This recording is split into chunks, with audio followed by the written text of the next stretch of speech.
Hi, everybody. I'm Kyle Constable. I'm CT Mirror's Manager of Membership and Audience Development. Thank you for attending Ask the Mirror. We're extremely excited for tonight's conversation. We're ready to answer your questions.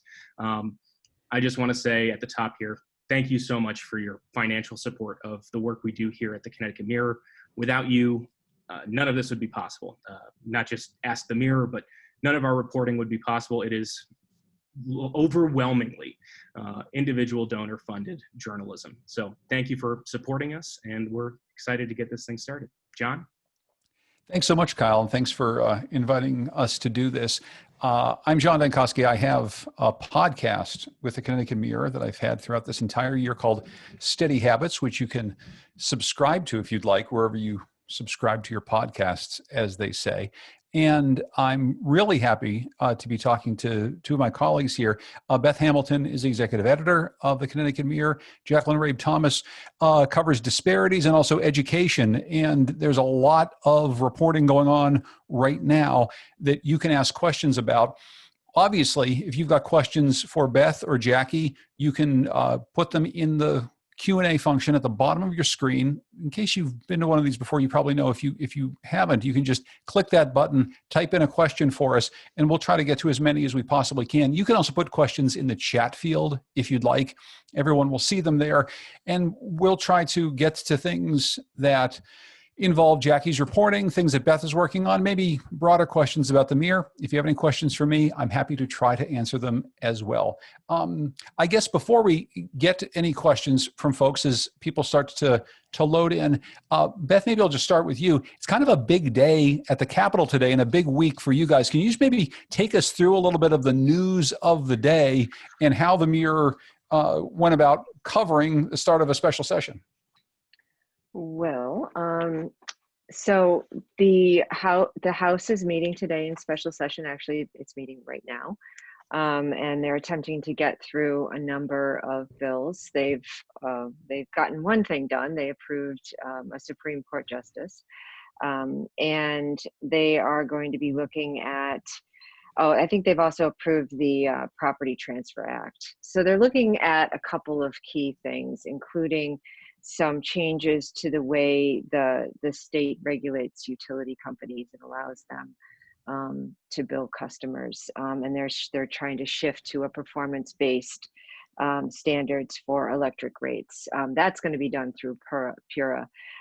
But they're also making some changes that will make it easier for town clerks to handle the absentee ballot process, which is one of the stories we're currently working on. And they are, what else are they doing? And they're approving about $500 million in school construction grants. So the energy bill is kind of the complicated one, and please don't ask me any detailed questions about that. No, and I won't. And I think that the thing that I'm really interested in, though, and I think that a lot of people who support the Mirror would be interested in too, is you've got a small staff of reporters, obviously people who cover their beats, but people who understand policy and politics at the Capitol. With all of those things going on, how do you make choices about what to cover, what not to cover? I mean, how does it work? I'm lucky. I have some really experienced reporters who are good at giving me their input about what they think is most important on any given day. So you're right. We have a lot going on right now, but I also have more than a couple of staff members. So I'm able to designate Jackie and Adria on, UConn running out of money earlier in the day. And Mark is at the state capitol working on the special session. And Keith is covering the bases on COVID related news and what the governor is going to be doing tomorrow, which is trying to tell the legislature how he's going to cover this $2 billion deficit.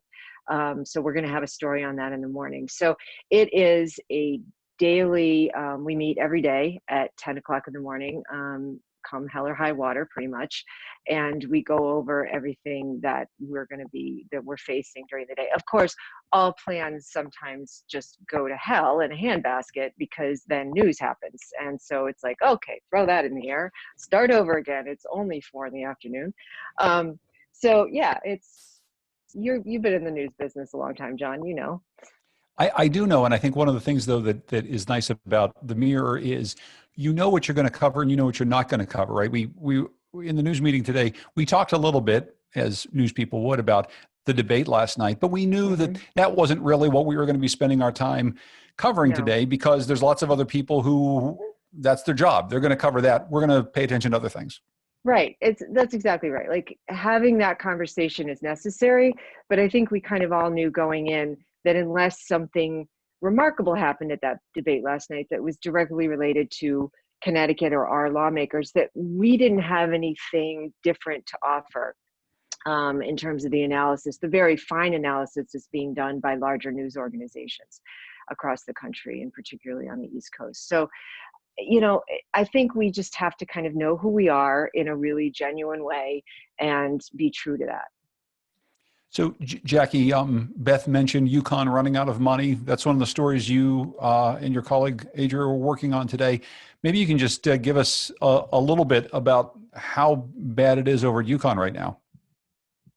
So UConn has an operating budget of about $1.2 billion, and their health center has a similar size operating budget, and they have a need for $104 million to close that. So that's a pretty sizable hole that they need to close. They have borrowed some money from CMS, Centers for Medicaid and Medicare.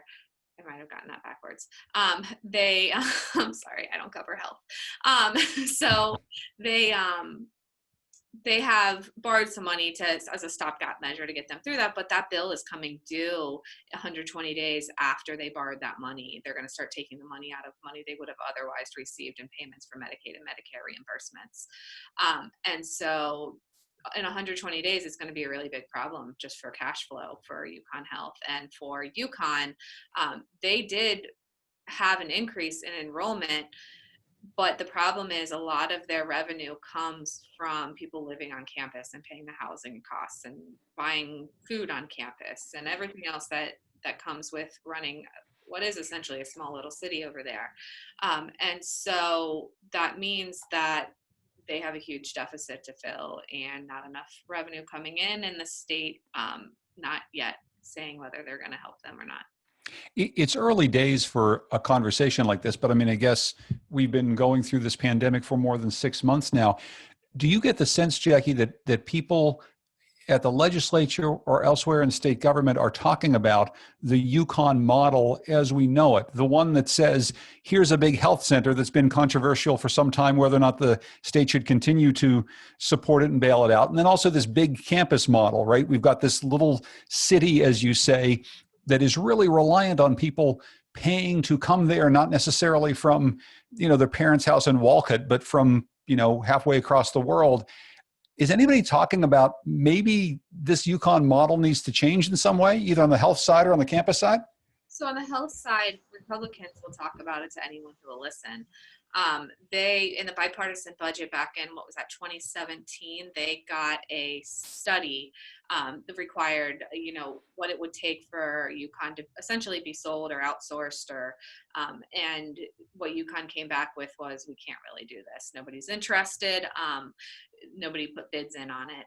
And so that didn't go anywhere, but that's been an effort for a long time. It regularly showed up in past Republican budgets to sell UConn Health. Democrats, not so much on board with that. Democratic leadership, sorry. And then, but back to UConn, the academic enterprise, there is going to need to be a makeshift on how that college operates. I did a data dive a few years ago on UConn. Actually, I think it was last year. Time goes by really fast. Last year, I did a data dive on UConn to see the increase in enrollment that they've had over there. And by and large, the increase in enrollment was out-of-state students. And so guess what comes with out-of-state students? Higher tuition bills. And that they've largely used enrollment management to close their deficits. What happens now with COVID is, do you have out-of-state students who want to come? And turns out, yes, they do. They had an increase in out-of-state students who are enrolling at UConn. Same with international students. So UConn does not seem to be, they were not hit by fear that students would not show up. There's still demand for UConn. I'm more worried about our community colleges, to be frank. And that's maybe something to get back to. Kathy Flaherty asks a question: should those people who go to UConn Health for healthcare be worried about looking for other providers? Are we at that point? I don't think we're anywhere near that point. They did look. Appropriations Committee knows that there's a looming crisis here. The state of Connecticut last year, they gave them a $33 million cash infusion outside of their regular funding. They were going to do it this year again, it looked like, but they didn't end up doing it because of COVID shut down everything. So they seem to be making it year to year. I think the decision's probably going to eventually have to happen of what happens with UConn Health. I wouldn't pretend to know potential solutions to that. That would be a really good story to write about, the solutions to UConn, in the absence of serious consideration for what you do with if you're not going to outsource it. And we'll Beth, put that on go the ahead. story. Yeah, I was just going to say, we'll put that on the story list. Well, and I'm wondering how you think about covering a story like UConn at this moment, flagship university. Obviously, it's so very important to the state at so many levels, and you have health and healthcare tied into it. You have education, higher education tied into it. You have just the economic development piece of it, which is, that UConn is so incredibly important. How do you think about covering a story like UConn is suffering financially? How do you pull that apart? Well, I think we have to balance our coverage of UConn and all of its various elements with, our coverage of the state university system. And as Jackie said, we are looking at that issue, I think, a little more carefully right now, because there seems to be a greater level of distress, particularly within the community college system, which is seeing some significant drops in enrollment. And we're actually working on a story right now that analyzes some data associated with those enrollment drops and what that might mean for that state university system. I mean, as you know, the Mirror is committed to covering disparity issues, and you've got a lot of students in those community colleges and in the state university system that are going there for financial reasons. And a lot of these are, first generation college students, and that system is incredibly important for that population. So I would say that, we only have so many staff, we can only do so much in any given week, and we don't want to just do, very shallow stories on everything that's going on at UConn. If I had to choose, I'm going to balance that with kind of more meaningful looks at what's going on in that state university system. But we have written a number of stories about UConn and how they're handling COVID and how they're kind of containing, it seems pretty successfully, outbreaks at the university by quarantining dorms and living spaces as trouble areas crop up. And they don't have the whole thing under control, but at least they have what seems to be a workable system in place. Jackie, you could disagree with me at this point if you want. No, I mean, I look at their infection rates excuse me, every day, and it's popped up above 1% a few days, but it hasn't been a trend. Right. Yeah, I think what's facing universities with commuter students is sort of what's next. And so, Yeah. as the system lingers, I'd be looking to UConn to see sort of how they rethink housing, and maybe a huge request to the legislature so that more students can move on campus, so that they can decompress sort of the tight living quarters that is currently set up under sort of a new reality, if this does become a new reality long term. So I think those are sort of the larger picture stories that we would be looking at. We just got a question though. Kathy writes in, my son's a sophomore at UConn. He was denied housing this year. He's completely online at UConn in his bedroom. He's fine with it as long as he has more freedom than he would have at UConn. And Jackie, that gets to the other thing. I mean, I don't think that we know UConn or any university in America right now what the future holds in terms of this online learning. Once you start this may be a way that a lot of universities and a lot of university students are expecting to learn. Can I just mention that UConn wouldn't be having this problem if they also allowed for off-campus multifamily housing in town? So there's that. But that's my housing hat for a minute. But to your point about, I'm sorry, what was your point about? Well, she has a son who's attending UConn, but he's doing it from home and he's all virtual. He couldn't get housing and it works out for him. But I mean, the way in which people are going to K through 12 and also to college is changing pretty rapidly. Does that change the UConn model at all? Yeah, I mean, I think you have people sort of reimagining how they are engaging with education. I can't imagine doing online classes, but I'm not mid-20 something year old and who grew up with technology and Zoom and all of that. So, the few online courses that I did take, they actually were more challenging when I was in college. I don't know if that was just the model of my university where there was a lot more check-ins. There was more than just sort of, your midterm and your papers that you had to write. There was a lot more sort of engagement to prove that you were actually participating and didn't just have the lens on. So I wouldn't pretend to know enough about sort of different pedagogy and models of online learning versus in class. Well, one of our questioners though was asking you to maybe expand on what you said about off-campus housing at UConn, because I would guess that one of the reasons that they don't want off-campus housing is because there's big wild parties and whatnot. So stay tuned. We've been working on a story about various state entities standing in the way of affordable housing in certain communities, UConn being one of those communities, not allowing for multifamily housing, talking about like a 6-7 unit townhouse. There's been some, and UConn has testified at the planning and zoning hearings that some of those proposals opposed to it. They don't come out explicitly and say it's because that's going to compete with their housing on campus and their funding model of funding their sustainability of UConn. There's other reasons that they cite, but you have people in town who are suspicious of their motives. Interesting. So we should stay tuned for more on this. Okay. Nobody scoop me, please, on this call. Yeah. I know. We don't know.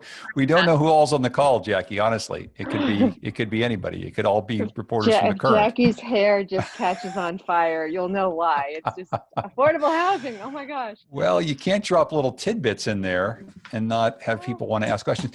We got another question here. The Mirror published a story about a COVID housing relief fund that stalled, and a few days later, the state decided to fix the program. Can you tell us about the story? And they say to take a bow, because it's always nice. We always feel good whenever the state does something because we read about it, right? Who wants to talk about that? Yeah, well, it's Jackie's story. So, but yeah, I mean, it's pretty clear. The program was bogged down with excessive paperwork and requirements. They didn't have enough people to process the applications, and they just weren't getting any of that rental assistance out the door. Jackie, I'll let you take over from here. Yeah, so I have been asking, I've been hearing from a lot of people that they haven't been able to get through. And so anecdotes are very different than data and sort of seeing the aggregate level data. So naturally, when people start telling me there's problems, I go looking for the data. And so, 3 weeks ago, or no, actually, I guess it's 5 weeks ago now, when the program stopped taking applications, I requested the data on how many people actually had received funding, as well as how many applications they'd received.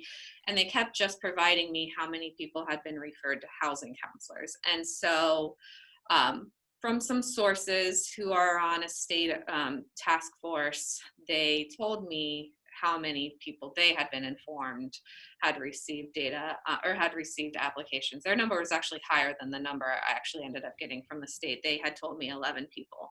This is a public meeting. I just hadn't attended it. And so when I asked the administration for the data, they came back with 2, and I told them I had 11, that I knew that on the record and I'd like a comment after they avoided answering me for a while. So they finally came back and said 2. And they acknowledged it was a problem, and that the story wasn't going to be good.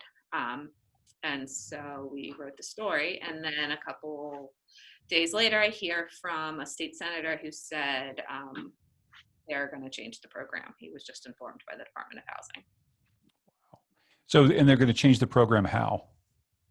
So they had 10 housing counselors dealing with the applications, and they now have 45. And so they moved people's work streams over to processing that backlog. So people, I'm not sure what other work they were doing before, but they are now going to be processing those applications.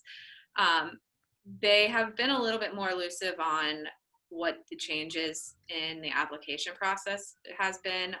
The state senator told me on the record that there was going to be a direct certification, meaning people just sort of had to attest to that they were in fact of a certain income bracket, they were in fact unemployed, or they had lost income because of COVID, and that they were behind on rent. So before, you had to prove all of those things with lengthy documents, that you were dependent on your employer, you're dependent on the landlord to agree to something.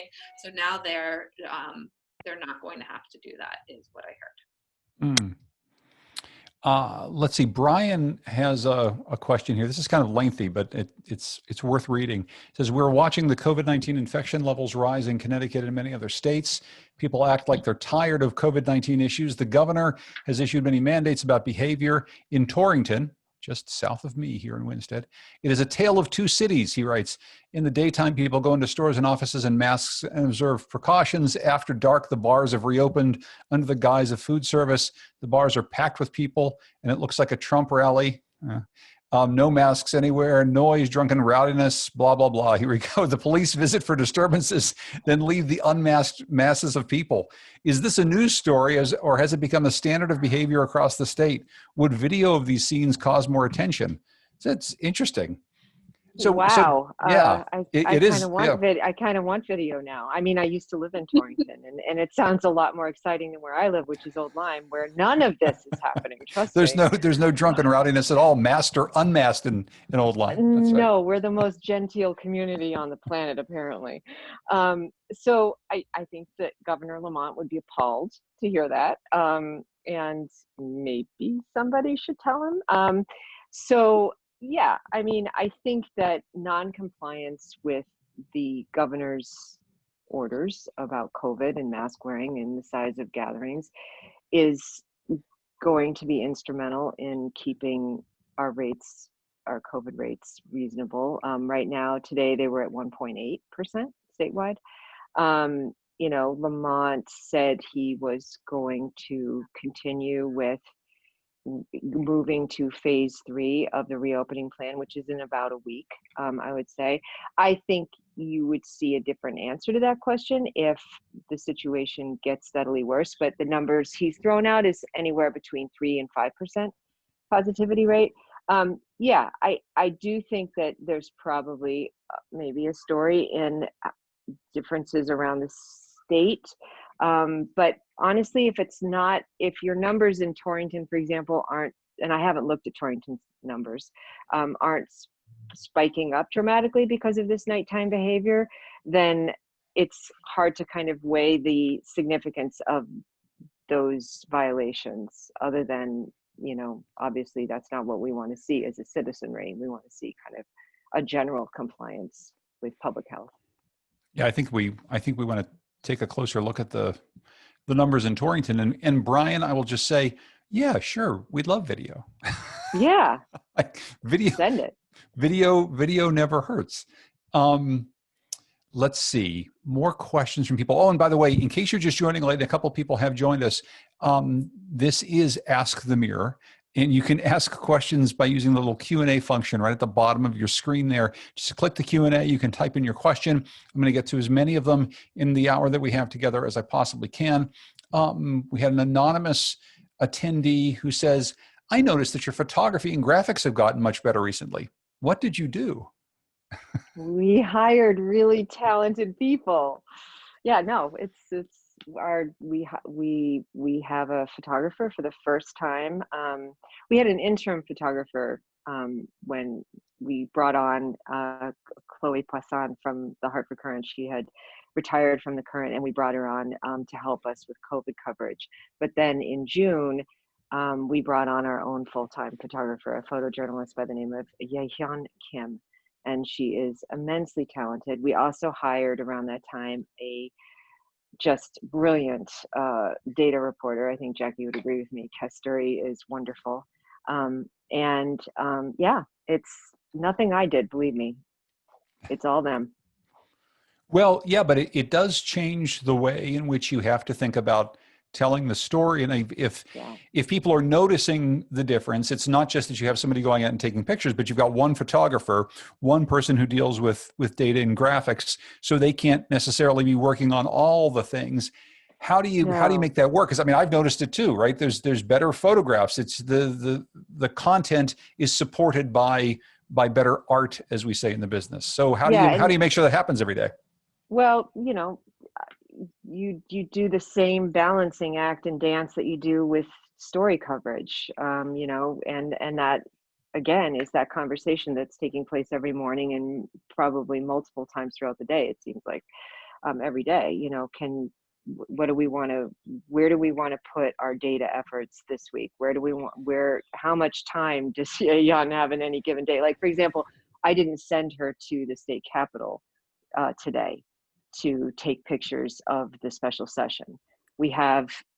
Because she had more pressing priorities, and projects she's working on, including a project that she's been working on for months on her own initiative that started as a photo essay and now has turned into a series of stories that we're going to hopefully publish by mid-October, I would say, that looks at the experience of single mothers during the pandemic. And she has taken some amazing photographs of these women and their children over the last couple of months. And I know that's coming up in a little bit. Now, you probably don't have all the stories lined up, but tell us a little bit more about that, because I love the idea of the visuals really driving, in some ways, the storytelling. You're going and taking portraits of people, and that's a big part of where you're starting the reporting. Yeah, she proposed the idea a few months ago, and she wanted to look specifically at women, and I said, well, okay, what about single moms? Because I know as a mother myself, my experience during the pandemic has been really tough, but I'm also a former single mother. I raised my daughter alone for about a decade, and a long time ago, it seems like now. And if I had to do that during this pandemic and also hold down a full-time job, I don't know what I would have done. And that's just one kid. So we kind of started with that idea, and then she found, and I said, go out and find some people, see what you can come up with. She found 3 mothers from different parts of the state, different situations, different financial situations, the whole different ages of children, different employment issues and poverty issues, and came back, and we started talking about, okay, now what can we do with this? And so what we've got is a plan right now that has been growing by the day, it seems like, of course, as these things are wont to do, but it's going to feature kind of a main policy-driven story that's also going to involve some data analysis that Kesturi is doing out of Data Haven's recent kind of state survey that's kind of breaking down the experience of women and single moms during the pandemic, and by the numbers, and comparing it to past years pre-pandemic. And then we're going to be talking to some policy experts and folks like that about why and how the pandemic has impacted this particular group. Then a group of writers including myself, are going to profile the women in separate stories, because we really needed an opportunity to feature all the wonderful photojournalism that Ye Hyun has done, and also wanted to give them an opportunity to tell their stories more fully. So hopefully we'll have a podcast about this as well. Yes. And some great audio. I think we absolutely should. I'm really looking forward to that series. There's actually another series coming up that I'm going to ask about in just a moment. But Jackie, you've got a story coming up, and I don't know how much you can say about it, but it deals with something that I've actually covered in public radio a little bit in the past. It's the issue of people who are not quite homeless, but they don't really have a place to live. The homeless shelters, by and large, across the state are filled up. And you've got a large number of people who are living in motels, low rent motels, but they're spending an awful lot of money that they don't have to live there. What can you tell us about the story? Because it's a fascinating, really important issue. Sure. So for the last month, I've been following, it's probably been longer than a month now, have been following a family who has struggled to get out of a hotel. They've been there for a year. So they were there before the pandemic, but then the pandemic hit and it made it all the more difficult to get back on their feet. They had to make the terrible decision to separate from their son because they didn't want their son living in a motel. That's not a place for a high school student. And so they live nearby in a nearby motel, but it's not the same as living with your son. And so their son is living with the biological father. And as I started digging into it, I wanted to quantify just how many people this is impacting, and found some really troubling numbers as I was able to find how many kids were living in motels, because that's something that the state tracks from the McKinney-Vento Act. And found out a trend, of even more troubling trend as far as how many kids are living in motels. And then as I started talking with superintendents and other folks, I found out it's a huge undercount, because people who maybe are in a motel for a month or two, they never really came on the radar of the school district of needing services. It's not something you are really necessarily proud of and telling people. So sometimes people come across it as something that's happening with a family. From the policy side, what we're covering is how the people who are living in these motels, there's no more safety net for them than anyone else in a housing who's struggling to pay rent somewhere, who's in a mortgage somewhere and facing foreclosure. So the state's system for helping people has really prioritized people who are physically homeless, have no roof over their head. That doesn't count people who live in motels. And so there's a lot of people really falling through the cracks and are on the same wait list for housing vouchers, for public assistance, as anyone else in the state. And so there's a lot of demand for housing vouchers or public housing, et cetera. Sometimes years-long wait lists, people to get to the front of the line. And meanwhile, people are lingering in motels. Wow. And that's a story that it's interesting. It has such important public policy implications, but it's also about, in this case, very specific, real people. If you don't mind me asking, how did you find the people? He was a fan of the Mirror, and he reached out to us and has read some of my previous work where I profile families, and he trusted that we would tell his story appropriately. So, it takes a lot of courage to put yourself out there and tell people and have someone tell your story. And so, it really, it's a huge weight on me when I'm writing their stories too. So it takes a lot longer to write their story. Sorry, Beth, to get the story across the finish line, because it It's is a lot okay. to make sure that you get the story right and that you do their story justice and you're not putting them in further jeopardy. I mean, that's another problem that I constantly run into, of people just being fearful that talking to the media and having their story told is going to impact their chances at unemployment. I did a story 3-4 weeks ago about thousands of people waiting for a hearing. So if an employer contests you being able to collect unemployment right now because they've offered you a job back, but I profiled some families in that story where they lost a loved one and they didn't feel comfortable going back in the middle of a pandemic.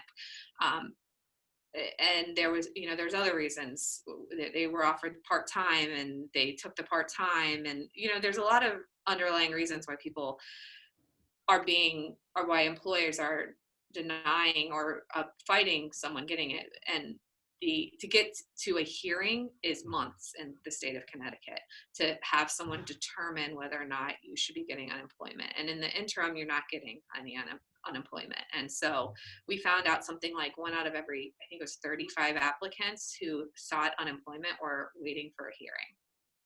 Wow. And so people were fearful to talk to us because they didn't want to jeopardize their chances to get a hearing and then jeopardize the chances of the outcome of the hearing. And so, Beth, how do you deal with those sensitivities? I mean, Jackie's beat largely right now is dealing with disparities, is dealing with housing and homelessness.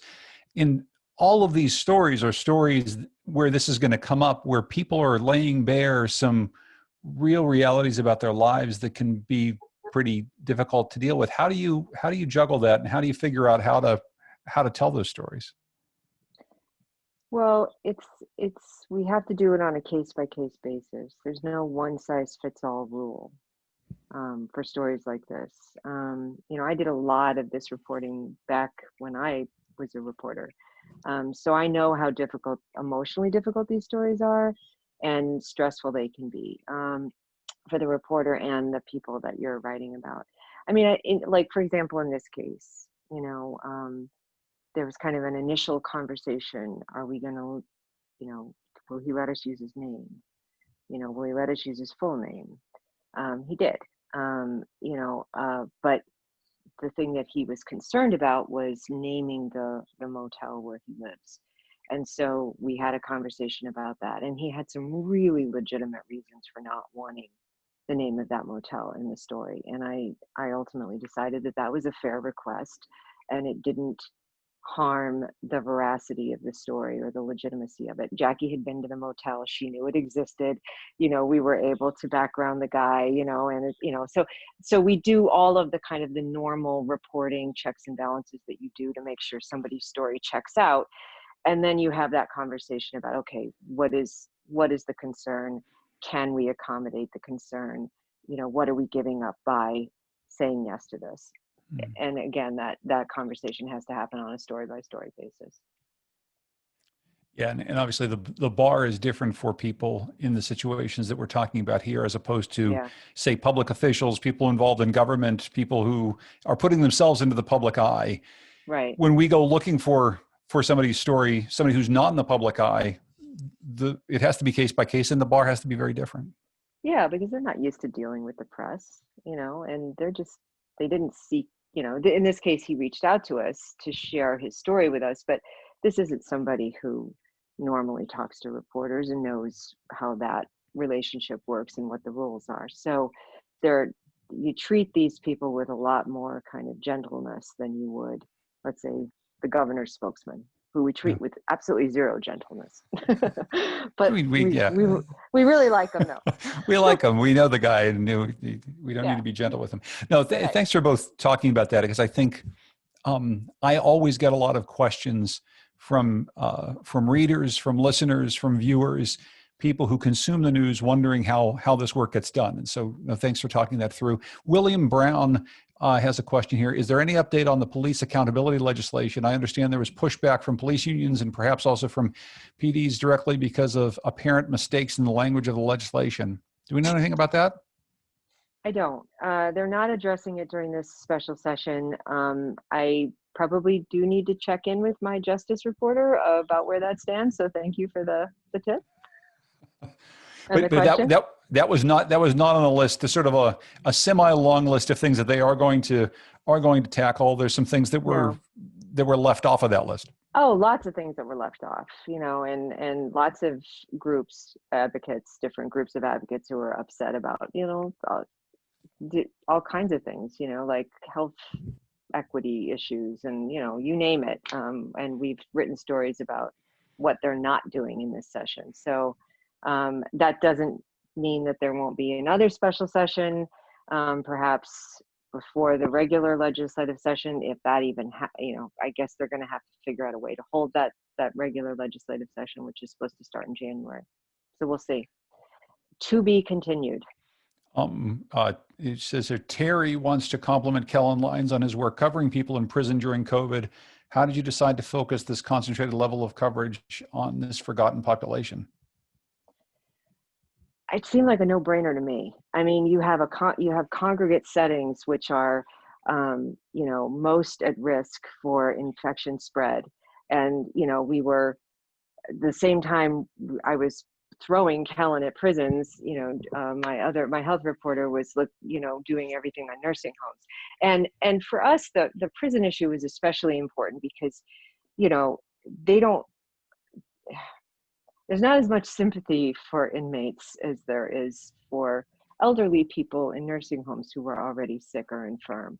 And so you have a population of people that maybe there's not a lot of folks looking out for in the same way that you would for an elderly population.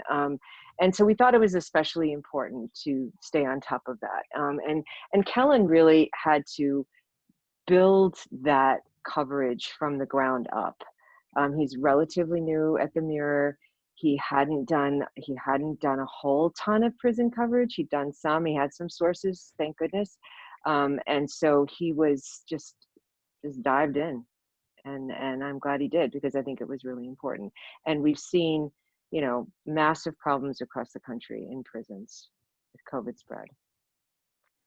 But I think holding public officials accountable for how they're handling that is part of the solution. We have a few minutes left. We're going to try to go to a little bit before 8 o'clock there. And if you have any more questions, you can put them in the Q&A field there. Both Beth and Jackie, I wanted to ask you about another series that you have coming up. And it's been a long time kind of in the making here, but it's about inclusive economic growth. And it's going to come out as a big project for the Mirror. We're going to do podcasts about it. We're going to do a whole lot of reporting on it. Maybe you can explain, first of all, what we're talking about when we're talking about inclusive economic growth. Sure, I'll take a first stab at it, and then Jackie can talk about what she's going to be working on. So we're really calling it inclusive recovery at this point. So this is how far back this project goes back to before the pandemic. And then the pandemic hit, and we had done all this reporting. We started in December on inclusive growth, which is basically just, in kind of trying to ensure that there's fairness and economic potential within all of Connecticut's society. Our cities, which are kind of notoriously poorer than our suburbs, how do we recover from this pandemic in a way that lifts all boats? And so the series, Tom Condon, the great Tom Condon, is kind of leading the effort here. He's written a bunch of stories, and so have the reporters on specific issues. And so it's going to look at a variety of areas, jobs, education, housing, transportation, minority enterprise. There's a whole story on the reentry population, and the prison reentry population, and how efforts to help that population have changed because of the pandemic. The needs have changed, the ways of reaching and helping that population have changed. So I think it's going to be really interesting. We're still a little ways from the finish line. We've got reporters who are just juggling a ton of things, trying to finish up stories, and Yun is out taking photos to go with all of these stories, kind of trying to scoop them up one at a time. So we're getting close. So Jackie, if you want to add anything, you can. Yeah. What are you working on, Jackie, for the series? Sure. So home ownership rates are very disproportionate depending on your race, ethnicity, socioeconomic background. And there's been very little efforts to try to change that, especially in some communities. So I'm working on a story about home ownership, innovative approaches to incentivize home ownership in certain communities so that home ownership is one of the best ways to build wealth in this country. And so how do you make that a possibility for more people is one of the stories.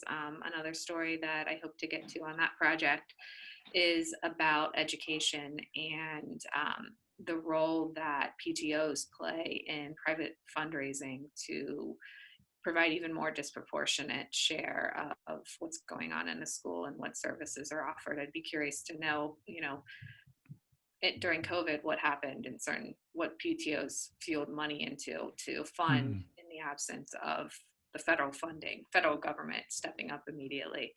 And so, and there's a few other stories. I can keep sharing all my scoops if you want to. We should stop.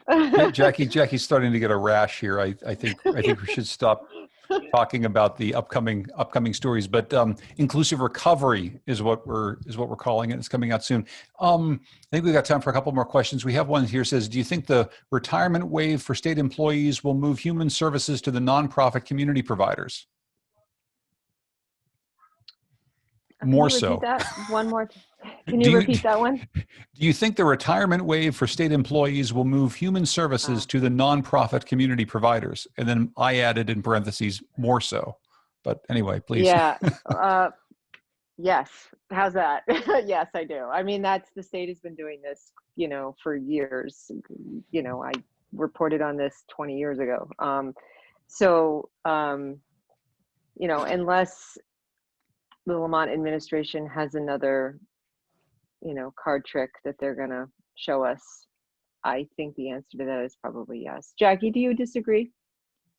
No, I don't disagree. I think there is a process through the State Contracting Standards Board that before you start privatizing stuff, there is a formal process that the state has to follow to prove that I think it's 10% of savings of what the existing contracted will provide for shedding state workforce, as well as that no service quality will be lost during that process. The problem is the State Contracting Board is not, I think there's one person who works over there now. The board regularly doesn't meet and they don't have the money to do any cost analysis. So they just keep outsourcing stuff. So yes, I think that's going to keep happening.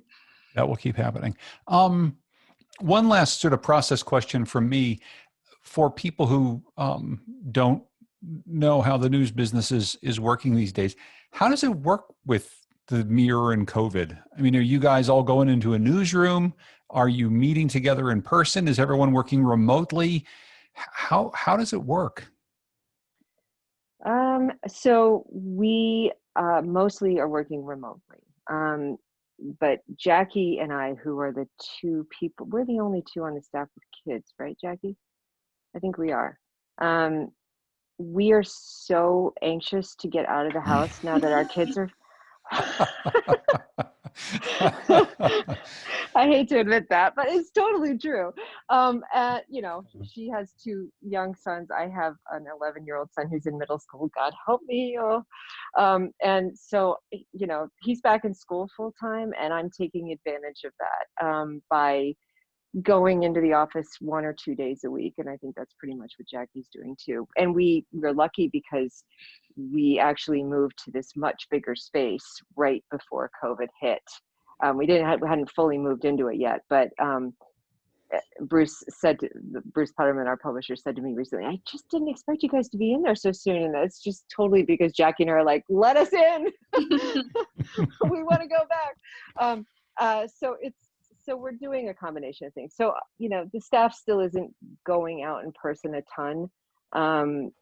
and I'm letting them make a decision on how they handle coverage based on their own comfort level. We don't want to put anybody's health at risk.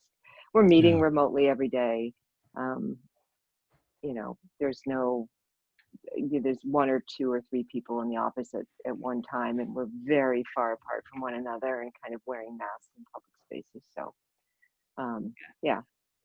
I mean, as a reporter, it's really hard to tell stories without talking to people. I mean, you can talk to people, you can watch the CTN meetings, but you lose a lot by not being face to face with someone. For narratives, what you're not seeing, you can't, you don't know what you don't know. And then for elected officials, it's easier to dodge you on questions about rent relief. Yeah. How many people have received rent relief?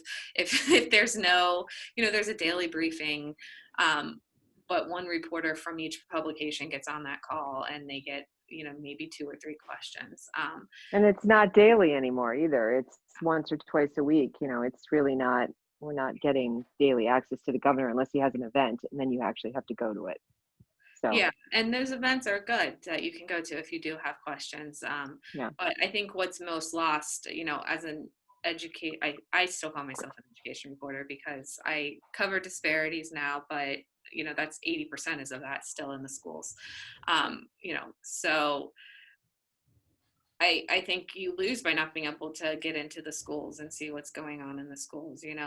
I can't imagine trying to cover a story about, the effectiveness of a literacy program without being able to go in a school and see the classroom and the teacher teach it and talk to the kids. And, it's a lot different doing it over Zoom or over the phone. Yeah, like that motel story that you did, like you said, you wouldn't have known what that room looked like and how, his cramped living spaces and all of, without meeting him in person and having those conversations. So it's just really important. Yeah.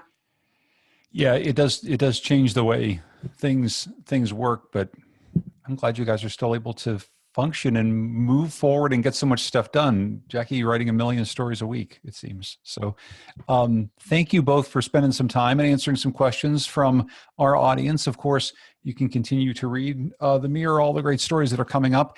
If you hear about some stories during Ask the Mirror, just don't tell any other reporters that Jackie Rabe Thomas is working on some really interesting things. Thank you all very much. And Kyle Constable, I don't know if you're going to jump back on here, but we got a note from Brian who says, I also agree about the excellence of Kellen's reporting on justice issues. Would you consider inviting Kellen onto this live program in the future? I guess, yes. I can make that call. Yes, we will invite Kellen on at some point, and we'll do more of these in the future as well. Thank you all for spending some time with us, and please be safe, and we'll talk to you all soon. Bye. Thanks, guys. Bye.